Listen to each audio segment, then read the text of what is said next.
Basuki Cahayapurnama atau yang akrab disapa Ahok, kembali menjadi pusat perhatian publik dan media nasional. Sosok yang dikenal tegas dan kontroversial ini kini harus menghadapi babak baru dalam perjalanan karier politiknya. Pada 11 Juni 2025, Ahok mendatangi Kortas Tipikor Polri di tengah sorotan tajam masyarakat dan kerumunan wartawan yang menanti perkembangan terbaru dari kasus yang telah lama membayangi namanya. Pemeriksaan ini berkaitan dengan dugaan korupsi pengadaan lahan untuk rumah susun Cengkareng, sebuah kasus yang akarnya telah tertanam sejak tahun 2016 ketika Ahok masih menjabat sebagai Gubernur DKI Jakarta. Kala itu, proyek pengadaan lahan ini sempat menuai pujian sebagai solusi perumahan rakyat, namun kemudian berubah menjadi polemik besar. Kali ini, Ahok hadir untuk memberikan keterangan tambahan, melengkapi pemeriksaan sebelumnya yang dianggap belum cukup menjawab berbagai pertanyaan penting dari penyidik. Kasus ini kembali mengingatkan publik pada skandal besar, di mana Pemprov DKI Jakarta diduga membeli tanah miliknya sendiri dengan harga fantastis. Transaksi janggal ini menimbulkan tanda tanya besar di tengah masyarakat, terutama soal transparansi dan akuntabilitas pengelolaan aset negara. Pertanyaan besar pun muncul, bagaimana mungkin institusi sebesar Pemprov DKI bisa melakukan kesalahan fatal seperti ini? Apakah ini murni kelalaian, atau ada pihak-pihak yang sengaja mengambil keuntungan dari celah administrasi? Pemeriksaan Ahok sebagai saksi kunci diharapkan dapat membuka tabir siapa saja yang terlibat dan bertanggung jawab atas transaksi senilai lebih dari setengah triliun rupiah ini. Banyak pihak menanti. Apakah keterangan Ahok akan membawa titik terang, atau justru menambah kerumitan kasus? Di tengah hiruk-pikuk Jakarta, masyarakat mengikuti perkembangan kasus ini dengan penuh harap dan cemas. Mereka ingin tahu, apakah babak baru pemeriksaan ini akan membawa kejelasan, atau justru membuka lembaran masalah baru yang lebih rumit. Kasus Rusun Cengkareng bukan hanya soal Ahok, tapi juga menjadi cermin lemahnya pengawasan dan carut-marutnya administrasi aset negara. Banyak yang menilai, kasus ini adalah puncak gunung es dari persoalan tata kelola aset pemerintah yang selama ini kurang transparan. Saat Ahok melangkah ke ruang penyidik, ia membawa harapan publik akan keadilan, transparansi, dan perbaikan sistem di masa depan. Semua mata kini tertuju padanya. Menanti apakah kehadirannya akan menjadi awal dari perubahan besar atau sekadar episode baru dalam drama panjang pengelolaan aset negara. Proyek Rusunawa Cengkareng bermula dari niat baik Pemprov DKI di bawah kepemimpinan Ahok pada tahun 2016. Kala itu, pemerintah daerah berupaya mencari solusi atas masalah perumahan yang semakin mendesak di Jakarta, terutama bagi warga berpenghasilan rendah yang selama ini tinggal di kawasan kumuh dan bantaran sungai. Dengan visi membangun kota yang lebih manusiawi dan inklusif, Pemprov DKI ingin memastikan setiap warga memiliki akses ke hunian yang layak dan aman. Melalui proyek ini, pemerintah berkomitmen menyediakan hunian layak bagi warga yang selama ini terpinggirkan. Rusunawa diharapkan menjadi jawaban atas kebutuhan tempat tinggal yang terjangkau, sekaligus memberikan harapan baru bagi keluarga-keluarga yang ingin hidup lebih baik. Setiap unit dirancang agar nyaman dan memenuhi standar kesehatan, sehingga penghuni bisa merasakan kualitas hidup yang meningkat. Di atas lahan seluas 4,6 hektar di kawasan Cengkareng, pemerintah merencanakan pembangunan 52 unit rusun dengan investasi hampir 90 miliar rupiah. Proyek ini bukan hanya soal angka, tapi juga tentang harapan dan masa depan ribuan orang. Setiap proses perencanaan dilakukan dengan cermat, mulai dari desain bangunan hingga pemilihan lokasi yang strategis agar mudah dijangkau transportasi umum. Proyek ini diharapkan mampu mengurangi kawasan kumuh yang selama ini menjadi masalah kronis di Jakarta, sekaligus meningkatkan kualitas hidup warga. Dengan adanya Rusunawa, lingkungan yang sebelumnya kumuh bisa berubah menjadi kawasan yang lebih tertata, bersih dan sehat. Anak-anak pun bisa tumbuh di lingkungan yang lebih baik. Rusunawa bukan sekadar deretan bangunan beton, melainkan instrumen rekayasa sosial yang penting. Melalui relokasi warga dari bantaran kali ke hunian yang lebih manusiawi, pemerintah ingin memutus rantai kemiskinan dan membuka peluang baru bagi mereka. Proses ini juga diharapkan dapat membangun rasa kebersamaan dan solidaritas di antara penghuni baru. Fasilitas air bersih, sanitasi yang memadai, serta ruang hijau menjadi bagian dari paket lengkap Rusunawa. Semua ini dirancang agar penghuni tidak hanya mendapatkan tempat tinggal, tetapi juga lingkungan yang sehat dan mendukung tumbuh kembang anak-anak. Pemerintah ingin memastikan bahwa Rusunawa benar-benar menjadi rumah yang layak huni. Namun, keberhasilan proyek ambisius ini sangat bergantung pada proses pengadaan lahan yang bersih, transparan, dan bebas dari kepentingan pribadi. Setiap tahapan harus diawasi dengan ketat agar tidak terjadi penyimpangan yang bisa merugikan negara maupun masyarakat.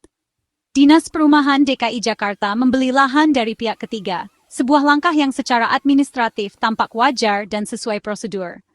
Namun, proses ini memerlukan kehati-hatian ekstra karena melibatkan dana publik yang besar dan kepentingan banyak pihak.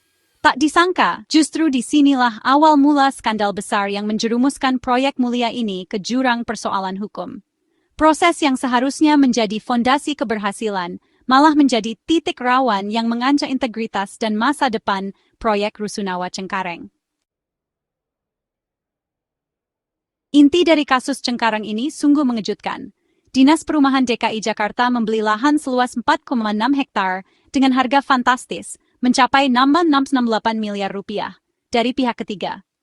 Transaksi ini dilakukan dengan dana publik, uang rakyat yang seharusnya digunakan untuk pembangunan dan kesejahteraan masyarakat. Namun, di balik transaksi besar ini, tersembunyi fakta yang mengagetkan. Setelah ditelusuri, ternyata lahan yang dibeli itu sudah tercatat sebagai aset milik Pemprov DKI, tepatnya di bawah pengelolaan Dinas KPKP. Artinya, pemerintah daerah membeli tanah yang sebenarnya sudah menjadi milik mereka sendiri. Ini bukan sekadar kesalahan administratif biasa, melainkan blunder fatal yang menimbulkan pertanyaan besar tentang tata kelola aset negara dan pengawasan internal pemerintah. Publik pun bertanya-tanya, kemana sebenarnya uang ratusan miliar rupiah itu mengalir? Apakah dana sebesar itu benar-benar digunakan sesuai prosedur, atau justru ada pihak-pihak yang diuntungkan secara tidak wajar? Siapa sebenarnya pihak penjual lahan tersebut? Mengapa proses verifikasi dan pengecekan dokumen tidak dilakukan secara menyeluruh sebelum transaksi terjadi? Apakah ada unsur kelalaian atau justru kesengajaan? Dugaan pun bermunculan, mulai dari kelalaian fatal, pemalsuan dokumen, hingga kemungkinan adanya konspirasi korupsi yang melibatkan oknum-oknum di pemerintahan. Kasus ini menjadi presiden buruk yang memperlihatkan betapa rapuhnya sistem birokrasi dalam menjaga dan mengelola aset milik rakyat. Kepercayaan publik pun dipertaruhkan. Situasi ini menyalakan alarm keras akan perlunya pembenahan sistem pencatatan dan pengawasan aset pemerintah, agar kejadian serupa tidak terulang di masa depan. Skandal ini menjadi simbol kegagalan pengawasan dan administrasi, sekaligus peringatan bagi semua pihak bahwa transparansi dan akuntabilitas adalah kunci dalam pengelolaan aset negara. Status kepemilikan lahan Cengkareng sangat membingungkan. Dinas Perumahan membeli dari Toeti Noeziar Soekarno, yang mengklaim kepemilikan berdasarkan girik lama. Namun, Dinas KPKP menyatakan lahan itu sudah tercatat sebagai aset mereka. Data yang terpisah antar dinas menunjukkan buruknya integrasi informasi. Di lapangan, papan tanah dijual berdiri, meski status resminya aset pemerintah. Jika klaim Dinas KPKP benar, transaksi 664 miliar itu ilegal dan merugikan negara. Kekusutan ini membuka peluang penyelidikan atas dugaan pemalsuan dokumen dan persekongkolan. BPK menemukan kejanggalan dalam audit keuangan DKI 2015. Lahan yang dibeli Dinas Perumahan ternyata sudah tercatat sebagai aset Pemprov DKI. Temuan BPK memicu penyelidikan hukum dan menyoroti lemahnya pengendalian internal. Dua dinas memiliki catatan bertentangan soal aset yang sama, tanpa verifikasi terpusat. Laporan BPK jadi dasar pembatalan proyek dan pelaporan ke aparat hukum oleh Ahok. Temuan ini mengguncang Balai Kota dan memaksa tindakan tegas. BPK berperan penting sebagai penjaga keuangan negara, mengungkap potensi skandal besar. Semua mata kini tertuju pada Cengkareng. Setelah skandal terungkap dan proyek dihentikan, lahan 4,6 hektar itu terbengkalai. Alih-alih rusun, yang ada hanya ilalang setinggi hampir 1 meter, simbol uang rakyat yang sia-sia. Beberapa area jadi lapangan sepak bola dadakan, sebagian lain dipenuhi bedeng dan peti kemas. Tak ada batas fisik jelas antara lahan sengketa dan aset Dinas KPKP, memperkuat dugaan keduanya satu entitas. Potret lahan terlantar ini adalah visualisasi kerugian negara. Ratusan miliar rupiah yang seharusnya membangun rumah rakyat, kini hanya jadi hamparan tanah kosong. Setiap helai ilalang jadi pengingat mahalnya kelalaian dan lemahnya tata kelola aset. Menghadapi temuan BPK, Ahok membatalkan proyek Rusunawa Cengkareng pada Agustus 2016. Ia mengakui adanya pemalsuan sertifikat dan status tanah yang tidak jelas. Pembatalan proyek hanya langkah awal. Ahok mendorong penegakan hukum. Bareskrim Polri sudah mulai menyelidiki dugaan korupsi sejak Juli 2016. Penyelidikan fokus mencari siapa yang bertanggung jawab atas transaksi janggal ini. Prosesnya lambat dan rumit, melibatkan tumpang tindih dokumen dan klaim kepemilikan. Publik menanti penetapan tersangka dan kejelasan hukum. Bertahun-tahun setelah kasus mencuat, Ahok kembali dipanggil sebagai saksi kunci pada Juni 2025. Sebagai gubernur saat transaksi terjadi, kebijakan dan pengetahuannya sangat relevan. Pemeriksaan ini untuk melengkapi keterangan dan mengonfirmasi fakta baru. Penyidik ingin memastikan gambaran utuh sebelum menetapkan tersangka. Fokusnya, sejauh mana Ahok tahu detail pengadaan lahan dan apakah ia pernah memberi arahan khusus. Kehadiran Ahok menunjukkan proses hukum masih berjalan, meski lambat. Publik berharap pemeriksaan ini membawa penyelidikan lebih dekat ke kebenaran. Kasus Rusun Cengkareng adalah cermin buruknya tata kelola aset negara. Pelajaran terpenting, transparansi dan akuntabilitas mutlak dalam pengelolaan aset. Sistem inventarisasi yang lemah membuka peluang penyalahgunaan dan kerugian negara. Era digital menuntut data aset terintegrasi dan akurat. Pengawasan internal dan eksternal harus diperkuat, seperti peran vital BPK dalam kasus ini. Setiap rupiah uang negara harus dipertanggungjawabkan. Niat baik membangun rakyat harus diiringi proses bersih dan transparan. Semoga pelajaran mahal dari Cengkareng mendorong reformasi birokrasi dan pengelolaan aset yang lebih baik.